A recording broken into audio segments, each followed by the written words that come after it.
Out of the Silent Planet by C.S. Lewis. Part 3. Read for you today by Hugh Carr.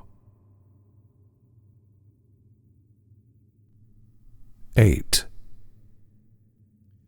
A month of inactivity, a heavy meal, and an unknown world do not help a man to run. Half an hour later, Ransom was walking, not running, through the forest, with a hand pressed to his aching side and his ears strained for any noise of pursuit. The clamour of revolver shots and voices behind him, not all human voices, had been succeeded first by rifle shots and calls at long intervals, and then by utter silence. As far as eye could reach, he saw nothing but the stems of the great plants about him receding in the violet shade, and far overhead the multiple transparency of huge leaves filtering the sunshine to the solemn splendour of twilight in which he walked. Whenever he felt able, he ran. The ground continued soft and springy, covered with the same resilient weed which was the first thing his hands had touched in Malacandra. Once or twice a small red creature scuttled across his path, but otherwise there seemed to be no life stirring in the wood. Nothing to fear, except the fact of wandering, unprovisioned and alone in a forest of unknown vegetation, thousands or millions of miles beyond the reach or knowledge of man. But Ransom was thinking of Sawns, for doubtless those were the Sawns, those creatures they had tried to give him to.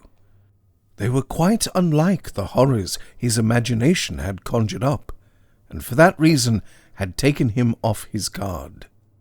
They appealed away from the Wellian fantasies to an earlier, almost an infantile complex of fears. Giants, ogres, ghosts, skeletons, those were the key words. Spooks on stilts, he said to himself. Surrealistic bogeymen with their long faces. At the same time, the disabling panic of the first moments was ebbing away from him. The idea of suicide was now far from his mind. Instead, he was determined to back his luck to the end. He prayed, and he felt his knife. He felt a strange emotion of confidence and affection towards himself. He checked himself on the point of saying, "We'll stick to one another." The ground became worse and interrupted his meditation. He had been going gently upward for some hours, with steeper ground on his right, apparently half scaling, half skirting a hill. His path now began to cross a number of ridges, spurs doubtless of the higher ground on the right. He did not know why he should cross them, but for some reason he did. Possibly a vague memory of earthly geography suggested that the lower ground would open out to bare places between wood and water, where Sawns would be more likely to catch him. As he continued crossing ridges and gullies, he was struck with their extreme steepness. But somehow they were not very difficult to cross. He noticed, too, that even the smallest hummocks of earth were of an unearthly shape, too narrow, too pointed at the top, and too small at the base. He remembered that the waves on the blue lakes had displayed a similar oddity, and glancing up at the purple leaves, he saw the same theme of perpendicularity, the same rush to the sky repeated there. They did not tip over at the ends, vast as they were. Air was sufficient to support them, so that the long aisles of the forest all rose to a kind of fan tracery. And the Sawns likewise. He shuddered at the thought of it. They too were madly elongated. He had sufficient science to guess that they must be on a world lighter than the Earth, where less strength was needed, and nature was set free to follow her skyward impulse on a super-terrestrial scale. This set him to wondering where he was. He could not remember whether Venus was larger or smaller than Earth, and he had an idea that she would be hotter than this. Perhaps he was on Mars, perhaps even on the Moon. The latter he at first rejected on the ground that, if it were so, he ought to have seen the Earth in the sky when they landed. But later he remembered having been told that one face of the Moon was always turned away from the Earth. For all he knew, he was wandering on the Moon's outer side, and irrationally enough, this idea brought him a bleaker sense of desolation than he had yet felt. Many of the gullies which he crossed now carried streams, blue, hissing streams, all hastening to the lower ground on his left. Like the lake, they were warm, and the air was warm above them, so that as he climbed down and up the sides of the gullies, he was continually changing temperatures. It was the contrast as he crested the farther bank of one such small ravine, which first drew his attention to the growing chilliness of the forest, and as he looked about him, he became certain that the light was failing too. He had not taken night into his calculations. He had no means of guessing what night might be on Malacandra. As he stood gazing into the deepening gloom, a sigh of cold wind crept through the purple stems and set them all swaying, revealing once again the startling contrast between their size and their apparent flexibility and lightness. Hunger and weariness, long kept at bay by the mingled fear and wonder of his situation, smote him suddenly. He shivered and forced himself to proceed. The wind increased. The mighty leaves danced and dipped above his head, admitting glimpses of a pale and then a paler sky, and then, discomfortingly, of a sky with 1 or 2 stars in it. The wood was no longer silent.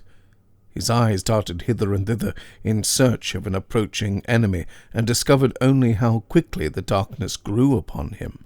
He welcomed the streams now for their warmth. It was this that first suggested to him a possible protection against the increasing cold. There was really no use in going farther. For all he knew, he might as well be walking towards danger as away from it. All was danger. He was no safer travelling than resting. Beside some stream it might be warm enough to lie. He shuffled on to find another gully, and went so far that he began to think he had got out of the region of them. He had almost determined to turn back when the ground began falling steeply. He slipped, recovered, and found himself on the bank of a torrent. The trees, for as trees he could not help regarding them, did not quite meet overhead, and the water itself seemed to have some faintly phosphorescent quality, so that it was lighter here. The fall from right to left was steep. Guided by some vague picnicker's hankering for a better place, he went a few yards upstream. The valley grew steeper, and he came to a little cataract. He noticed dully that the water seemed to be descending a little too slowly for the incline, but he was too tired to speculate about it. The water was apparently hotter than that of the lake, perhaps nearer its subterranean source of heat. What he really wanted to know was whether he dared drink it. He was very thirsty by now, but it looked very poisonous, very unwatery. He would try not to drink it. Perhaps he was so tired that thirst would let him sleep. He sank on his knees and bathed his hands in the warm torrent. Then he rolled over in a hollow close beside the fall, and yawned. The sound of his own voice yawning, The old sound, heard in night nurseries, school dormitories, and in so many bedrooms, liberated a flood of self-pity. He drew his knees up and hugged himself. He felt a sort of physical, almost filial love for his own body. He put his wristwatch to his ear and found that it had stopped.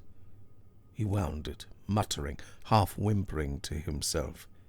He thought of men going to bed on the far-distant planet Earth, men in clubs and liners and hotels, married men and small children who slept with nurses in the room, and warm tobacco-smelling men tumbled together in forecastles and dugouts.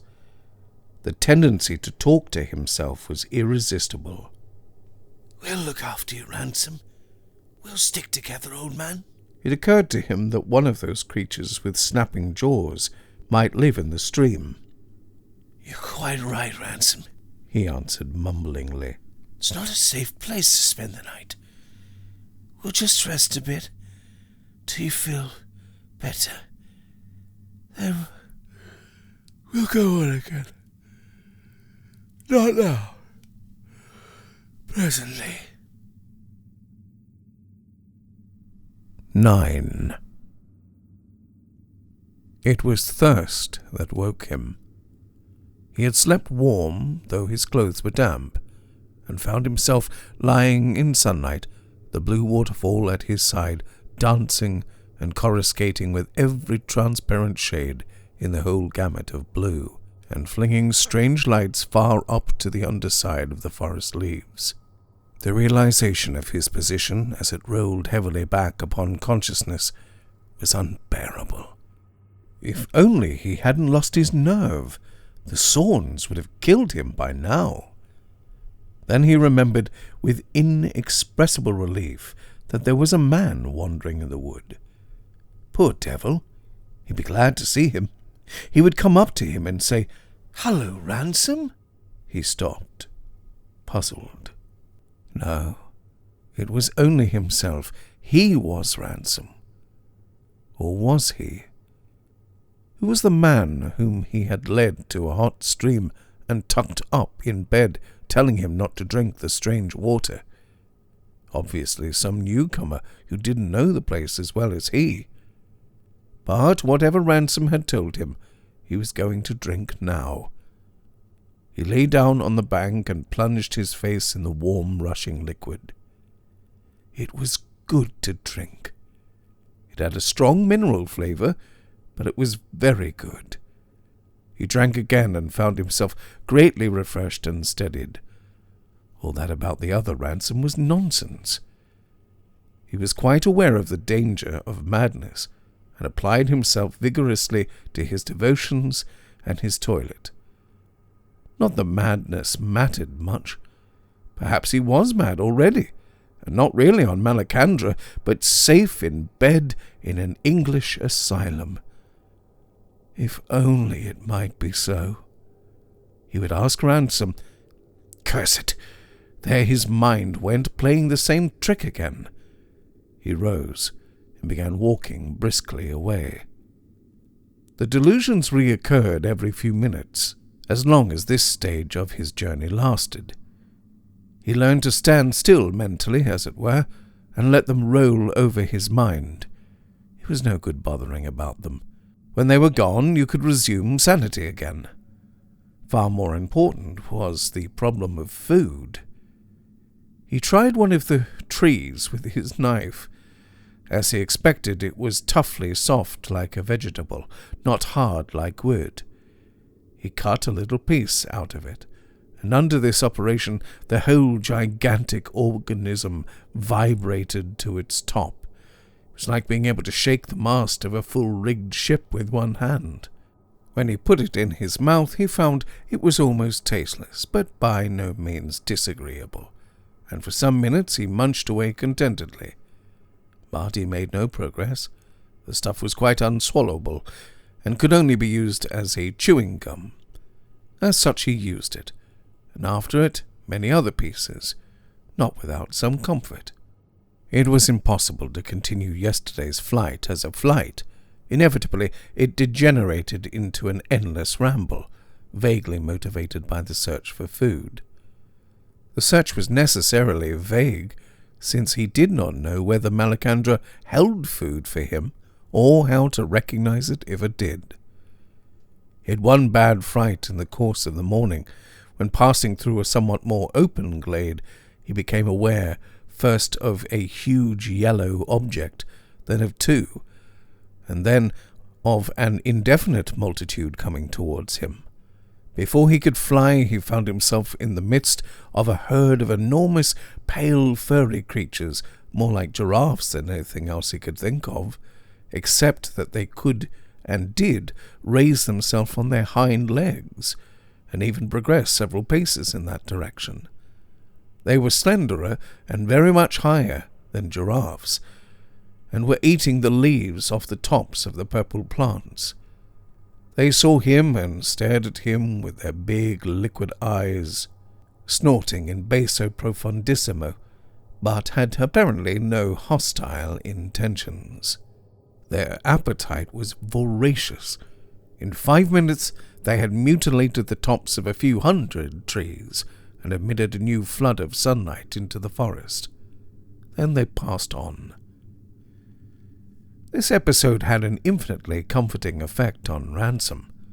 The planet was not, as he had begun to fear, lifeless except for Sorns. He was a very presentable sort of animal, an animal which man could probably tame, and whose food man could possibly share, if only it were possible to climb the trees.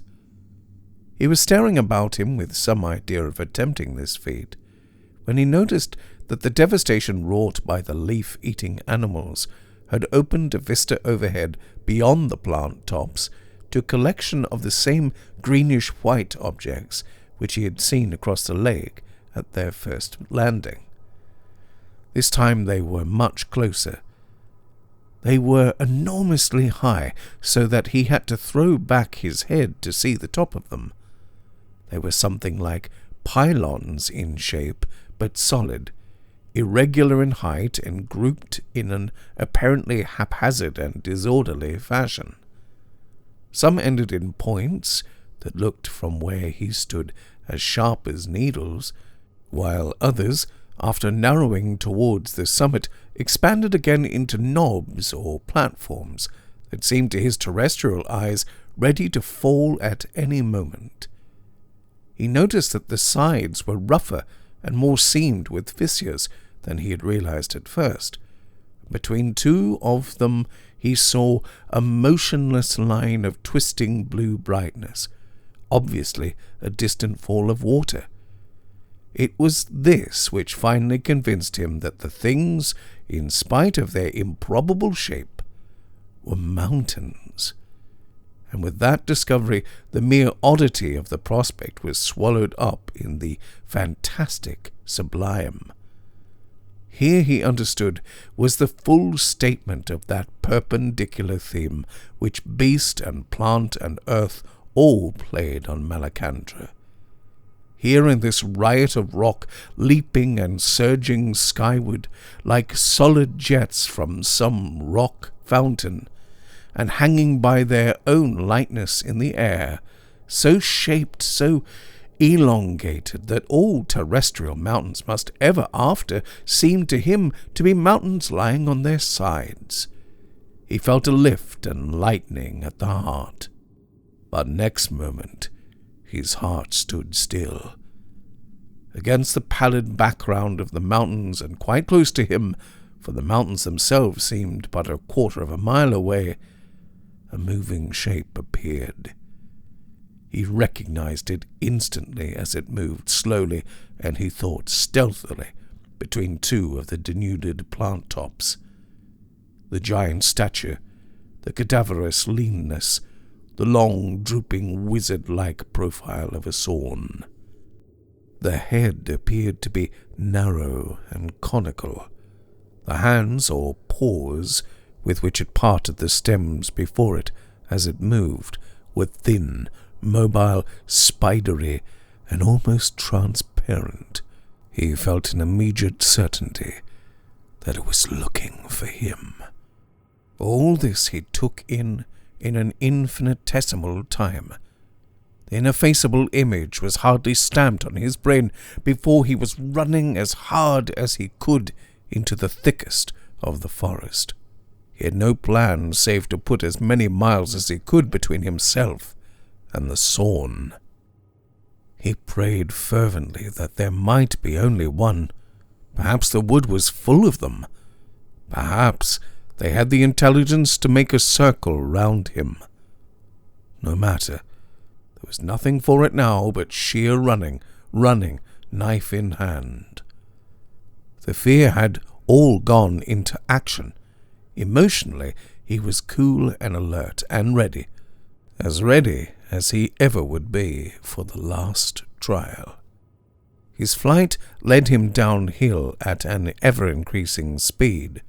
Soon the incline was so steep that if his body had had terrestrial gravity, he would have been compelled to take to his hands and knees and clamber down.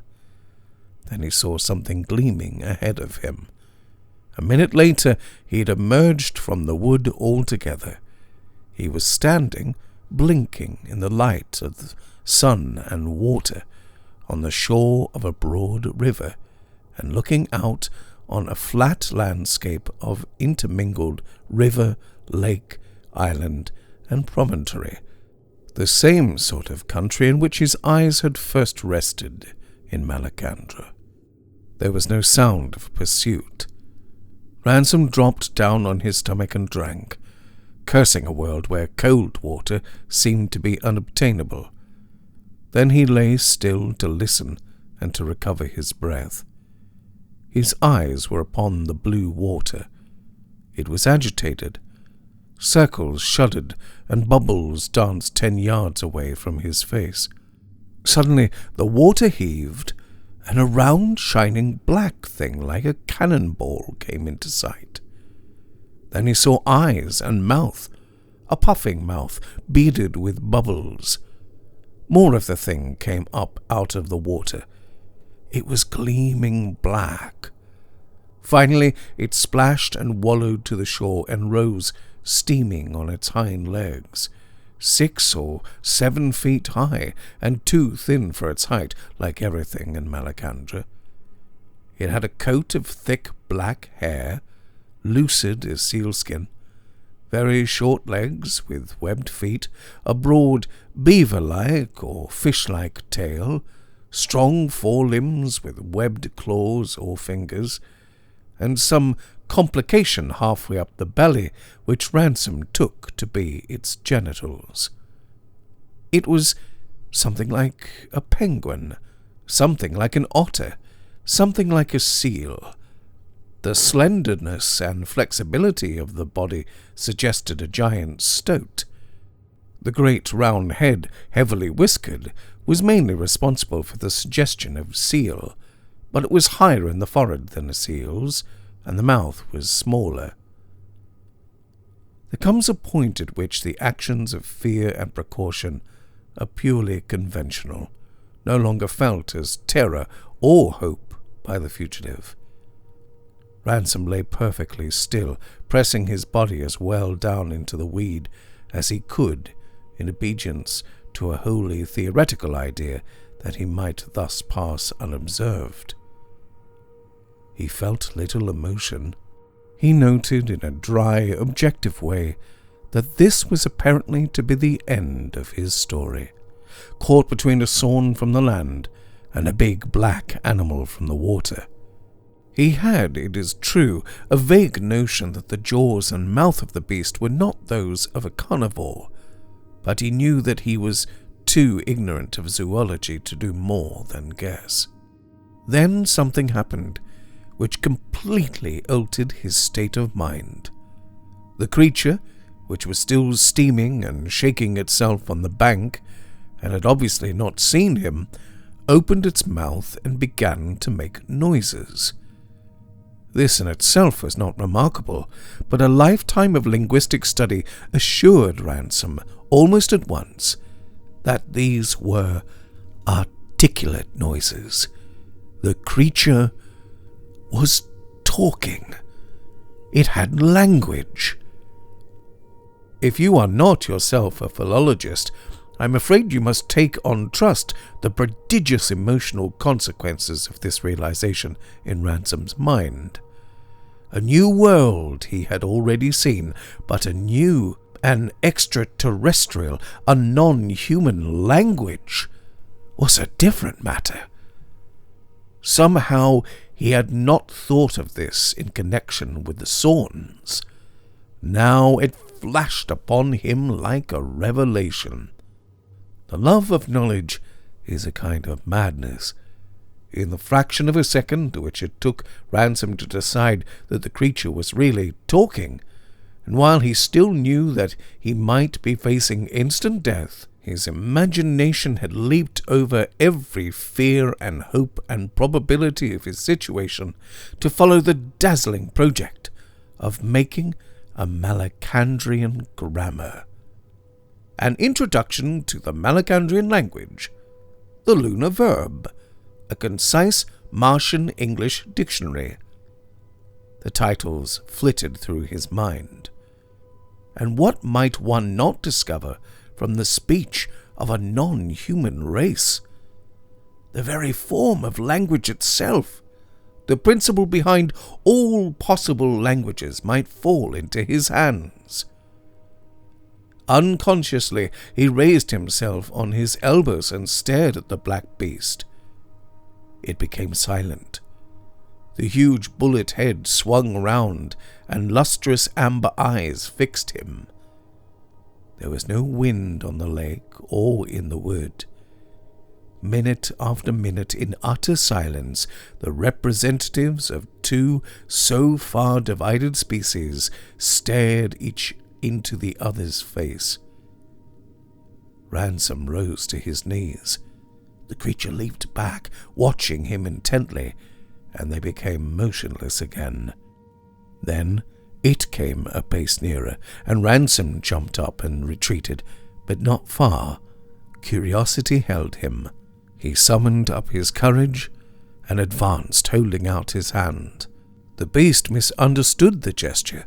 It backed into the shallows of the lake, and he could see the muscles tightened under its sleek pelt, ready for sudden movement. But there it stopped. It too was in the grip of curiosity. Neither dared let the other approach, yet each repeatedly felt the impulse to do so himself, and yielded to it.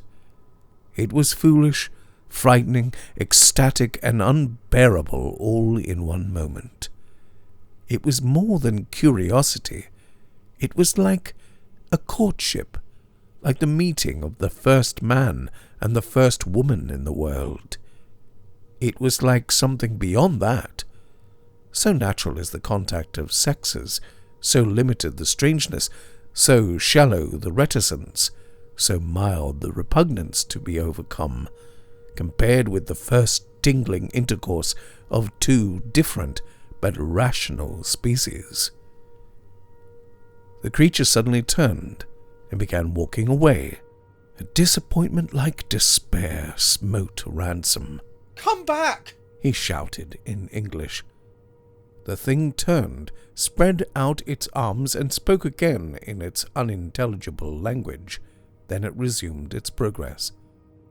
It had not gone more than 20 yards away when Ransom saw it stoop down and pick something up. It returned. In its hand, he was already thinking of its webbed forepaw as a hand. It was carrying what appeared to be a shell, the shell of some oyster-like creature, but rounder and more deeply domed. It dipped the shell in the lake and raised it full of water. Then it held the shell to its own middle and seemed to be pouring something into the water. Ransom thought with disgust that it was urinating in the shell. Then he realized that the protuberances on the creature's belly were not genital organs, nor organs at all. It was wearing a kind of girdle, hung with various pouch-like objects, and it was adding a few drops of liquid from one of these to the water in the shell. This done, it raised the shell to its black lips and drank, not throwing back its head like a man, but bowing in and sucking like a horse. When it had finished, it refilled the shell and once again added a few drops from the receptacle. It seemed to be some kind of skin bottle at its waist. Supporting the shell in its 2 arms, it extended them towards Ransom. The intention was unmistakable. Hesitantly, almost shyly, he advanced and took the cup. His fingers touched the webbed membrane of the creature's paws, and an indescribable thrill of mingled attraction and repulsion ran through him. Then he drank.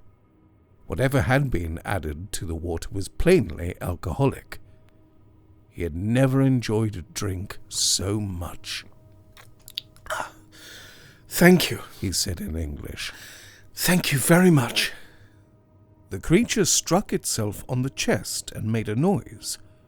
Ransom did not at first realize what it meant. Then he saw that it was trying to teach him its name, presumably the name of the species. "Ross," it said. "Ross," and flapped itself. "Ross," repeated Ransom, and pointed at it. Then, "Man," and struck his own chest. "Chmach, chmach, chman," imitated the Ross. It picked up a handful of earth, where earth appeared between weed and water, at the bank of the lake. "Handra," it said. Ransom repeated the word. Then an idea occurred to him. "Malacandra," he said, in an inquiring voice. The Ross rolled its eyes and waved its arms, obviously in an effort to indicate the whole landscape. Ransom was getting on well. Handra was earth, the element. Malacandra, the earth or planet as a whole. Soon he would find out what Malak meant. In the meantime, H disappears after C, he noted, and made his first step in Malacandrian phonetics. The Ross was now trying to teach him the meaning of Handramit. He recognized the root Handra again and noted, they have suffixes as well as prefixes. But this time he could make nothing of the Ross's gestures, and remained ignorant what a Handramit might be. He took the initiative by opening his mouth, pointing to it, and going through the pantomime of eating. The Malacandrian word for food or eat, which he got in return, proved to contain consonants unreproducible by human mouth, and Ransom, continuing the pantomime, tried to explain that his interest was practical as well as philological. The Ross understood him, though it took some time to understand from its gestures that it was inviting him to follow it. In the end he did so. It took him only as far as where it had got the shell, and here, to his not very reasonable astonishment, Ransom found that a kind of boat was moored. Man-like, when he saw the artifact, he felt more certain of the Ross's rationality. He even valued the creature the more because the boat, allowing for the usual Malacandrian height and flimsiness, was really very like an earthly boat. Only later did he set himself the question, what else could a boat be like?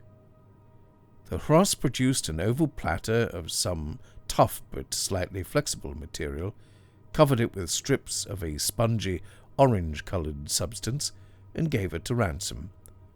He cut a convenient length off with his knife, and began to eat, doubtfully at first, and then ravenously. It had a bean-like taste, but sweeter, good enough for a starving man. Then, as his hunger ebbed, the sense of his situation returned with dismaying force. The huge, seal-like creature seated beside him became unbearably ominous. It seemed friendly, but it was very big, very black, and he knew nothing at all about it. What were its relations to the Sorns, and was it really as rational as it appeared? It was only many days later that Ransom discovered how to deal with these sudden losses of confidence. They arose when the rationality of the Hross tempted you to think of it as a man. Then it became abominable. A man 7 feet high, with a snaky body, covered face and all with thick black animal fur and whiskered like a cat. But starting from the other end, you had an animal with everything an animal ought to have. Glossy coat, liquid eye, sweet breath, and whitest teeth. And added to all these, as though paradise had never been lost and earliest dreams were true, the charm of speech and reason. Nothing could be more disgusting than the one impression, nothing more delightful than the other. It all depended on the point of view. 10. When Ransom had finished his meal and drunk again of the strong waters of Malacandra, his host rose and entered the boat. He did this head first like an animal, his sinuous body allowing him to rest his hands on the bottom of the boat while his feet were still planted on the land. He completed the operation by flinging rump, tail, and hind legs all together about 5 feet into the air, and then whisking them neatly on board with an agility which would have been quite impossible to an animal of his bulk on Earth. Having got into the boat, he proceeded to get out again and then pointed to it. Ransom understood that he was being invited to follow his example. The question which he wanted to ask above all others could not, of course, be put. Were the Hrossa, he discovered later that this was the plural of Hross, the dominant species on Malacandra, and the Sorns, despite their more man-like shape, merely a semi-intelligent kind of cattle? Fervently, he hoped it might be so. On the other hand, the Hrossa might be the domestic animals of the Sorns, in which case the latter would be super-intelligent. His whole imaginative training somehow encouraged him to associate superhuman intelligence with monstrosity of form and ruthlessness of will. To step on board the Hrossa's boat might mean surrendering himself to Sorns at the other end of the journey. On the other hand, the Hrossa's invitation might be a golden opportunity of leaving the Sorn-haunted forests forever, and by this time the Hross itself was becoming puzzled at his apparent inability to understand it. The urgency of its signs finally determined him. The thought of parting from the Hross could not be seriously entertained. Its animality shocked him in a dozen ways, but his longing to learn its language, and, deeper still, the shy, ineluctable fascination of unlike for unlike, the sense that the key to prodigious adventure was being put in his hands, all this had really attached him to it by bonds stronger than he knew. He stepped into the boat. The boat was without seats. It had a very high prow, an enormous expanse of freeboard, and what seemed to Ransom an impossibly shallow draught. Indeed, very little of it even rested on the water. He was reminded of a modern European speedboat. It was moored by something that looked at first like rope, but the Hross cast off not by untying, but by simply pulling the apparent rope in two, as one might pull into a piece of soft toffee or a roll of plasticine. And then, squatted down on its rump in the stern sheets, it took up a paddle of such enormous blade that Ransom wondered how the creature could wield it, till he again remembered how light a planet they were on. The length of the Hross's body enabled him to work freely in the squatting position, despite the high gunwale. It paddled quickly. For the first few minutes they passed between banks wooded with the purple trees, upon a waterway not more than 100 yards in width. Then they doubled a promontory, and Ransom saw that they were emerging onto a much larger sheet of water, a great lake, almost a sea. The Hross, now taking great care and often changing direction and looking about it, paddled well out from the shore. The dazzling blue expanse grew moment by moment wider around them. Ransom could not look steadily at it. The warmth from the water was oppressive. He removed his cap and jerkin, and by so doing surprised the Hross very much.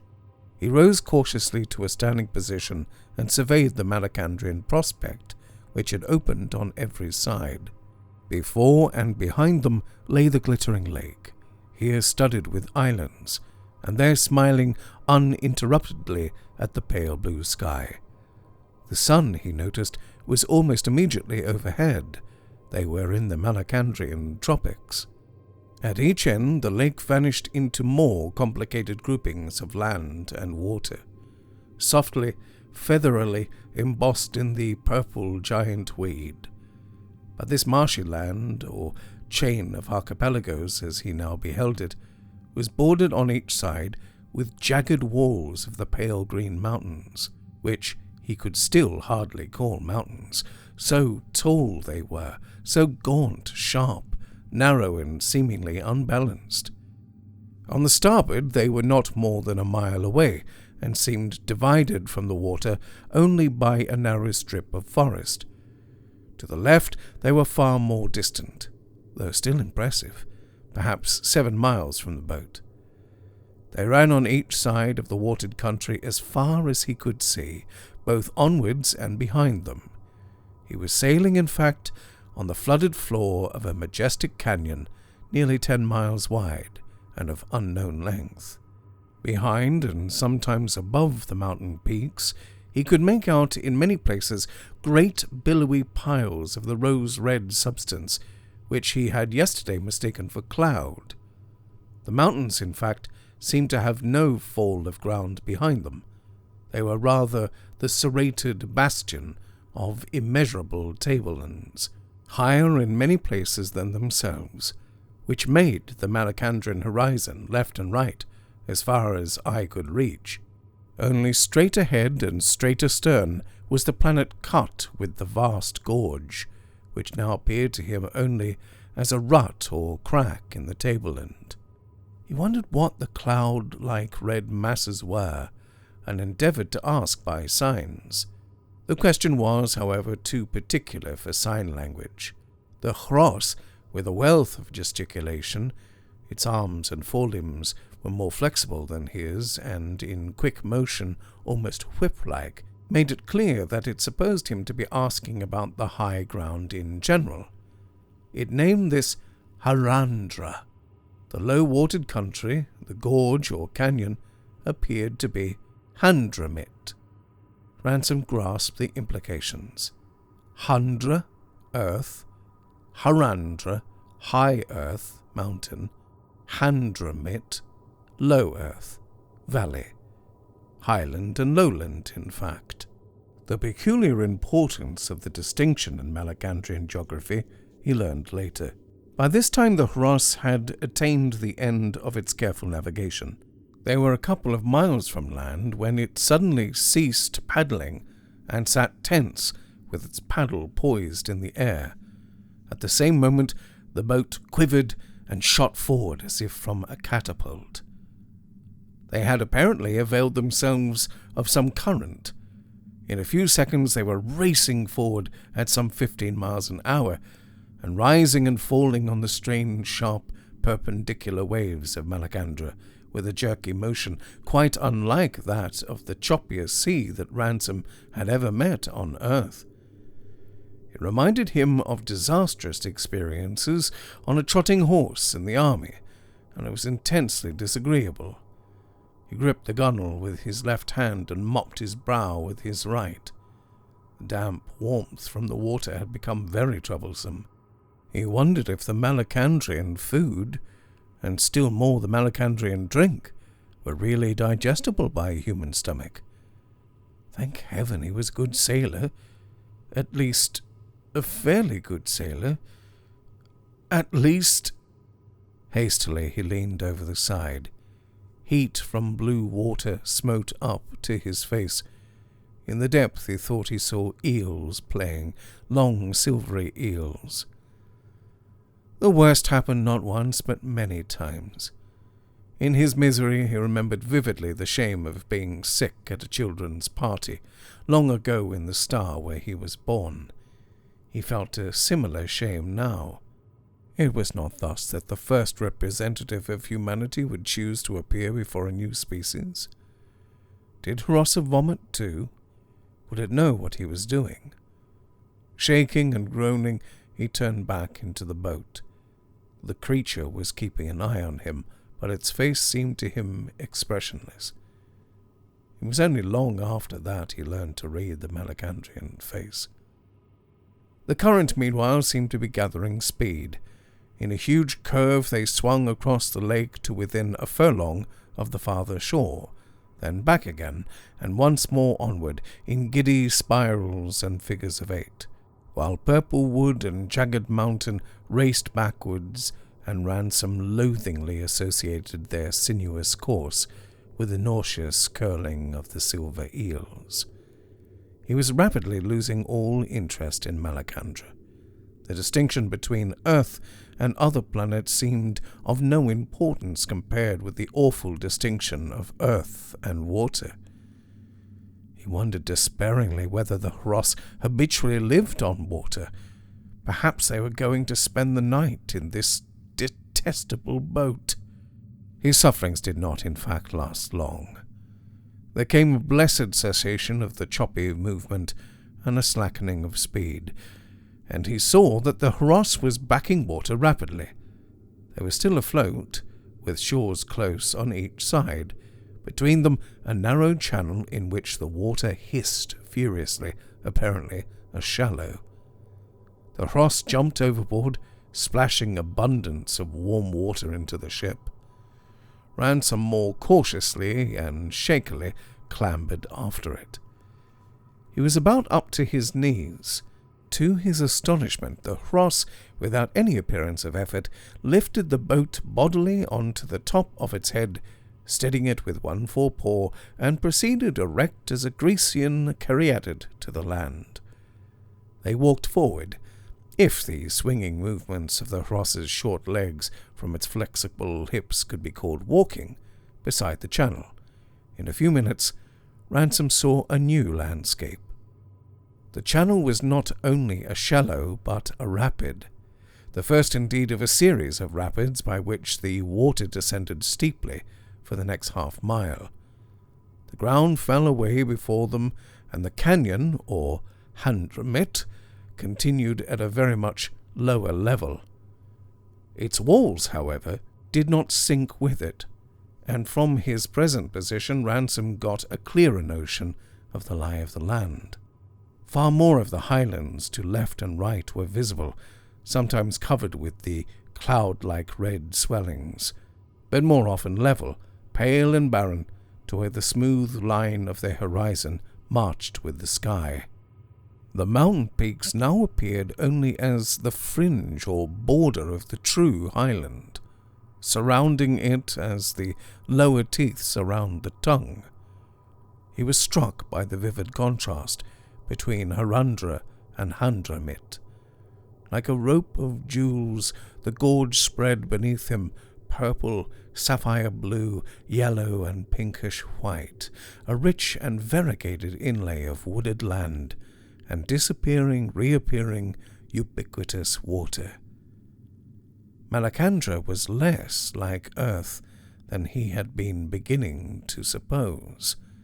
The Handramit was no true valley rising and falling with the mountain chain it belonged to.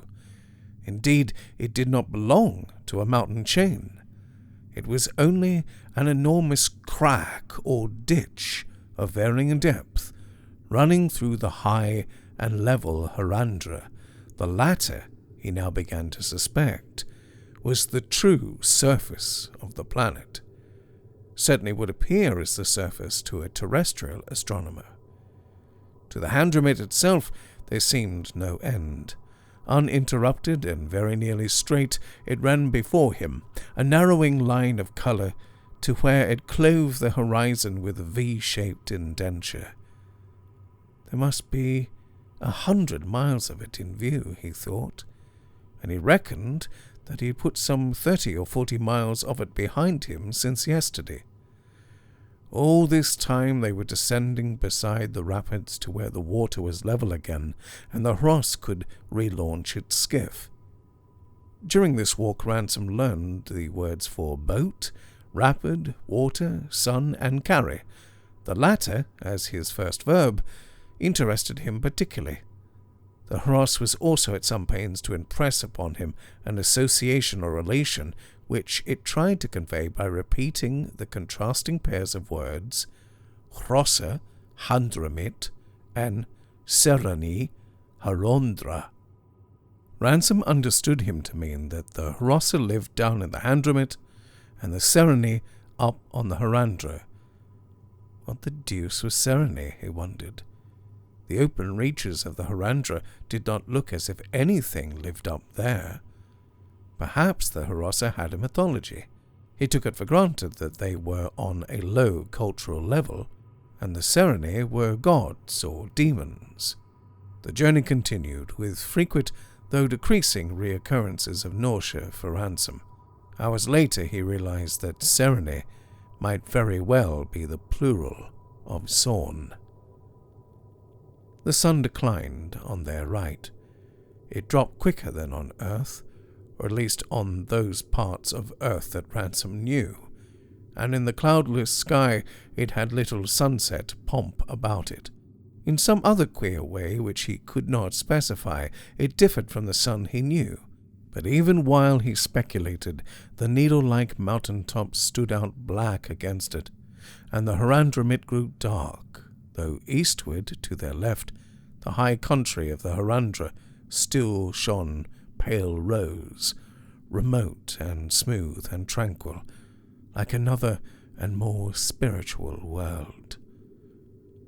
Soon he became aware that they were landing again, that they were treading solid ground, were making for the depth of the purple forest.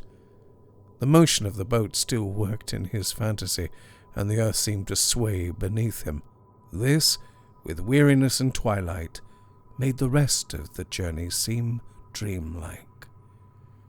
Light began to glare in his eyes. A fire was burning. It illuminated the huge leaves overhead, and he saw stars beyond them. Dozens of Hrossa seemed to have surrounded him, more animal, less human in their multitude and their close neighborhood to him than his solitary guide had seemed. He felt some fear, but more a ghastly inappropriateness. He wanted men, any men, even Western and divine. He was too tired to do anything about these meaningless bullet heads and furry faces. Could make no response at all. And then, lower down, closer to him, more mobile, came in throngs the whelps, the puppies, the cubs, whatever you called them. Suddenly, his mood changed. They were jolly little things. He laid his hand on one black head and smiled. The creature scurried away. He could never remember much of that evening. There was more eating and drinking. There was continual coming and going of black forms. There were strange eyes luminous in the firelight. Finally, there was sleep in some dark, apparently covered place. Your friend and mine, Moon's cat, is hidden somewhere in this video. Did you see him? If you didn't, it's okay. Go back to the start and watch the video again, and when you do see him, write the time code in which he appears in the comments field. And if you get it right, you get the chance to have the next video dedicated to you or someone you care about. He is quick and hard to spot, as you will see in the places he hid here, here, and here. Best of luck finding him. And don't forget, look out for the shadows.